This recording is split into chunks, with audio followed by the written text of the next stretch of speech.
முருகனுடைய வேல் அப்படின்னு. முருகனுடைய வேலை கும்பிட்டால் சிவபெருமானை கும்பிட்ட பலன் கிடைக்கும். முருகனுடைய வேலை பூஜை பண்ணா சிவ பூஜை பண்ண பலன் கிடைக்கும்.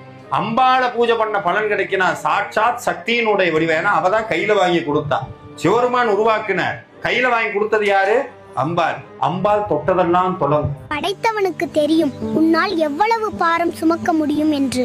அதனால் சோதனைகள் வருவதை எண்ணி நீ மனம் தளர்ந்து விடாதே. எவ்வளவு சோதனைகள் வந்தாலும் தைரியமாக இரு. நான் எப்போதும் உன்னை கைவிட மாட்டேன். யாம் இருக்க பயமே. யாரு எனக்கு வேண்டாம். எங்க அப்ப முருகன் எங்கூட இருக்கிறான். அவன் என்னைய பாத்துக்குவான். அவன் என்னைய பாத்துக்குவான். என் தாயும் எனக்கருள் தந்தையும் நீ சிந்தாகுலமானவை தீர்த்தனையாள் தந்தா முருகா கதிர்வேல் அவனே உமையாள் மைந்தா குமரா மறைநாயகனே. போய் சாமிட்ட முருகன்ட்ட பேசுங்க. வேண்டவெல்லாம் செய்யாதீங்க. என்ன நீ என்கிட்ட பேச மாட்டேற, கனவுல வர மாட்டேற, உனக்கு அவ்வளவு ஆகி போச்சா? உனக்கு நீ என்ன கோடி கோடியே வச்சிருந்தாதான் போவியா? இன்னைக்கு நான் உனக்கு திருப்புகளே பாட மாட்டேன்னு போய் திருப்புகள் பாடுங்க. திரும்பிட்டு போய் திருப்புகள் பாடுங்க. கனவுல வருவார். கோச்சிருக்கியா?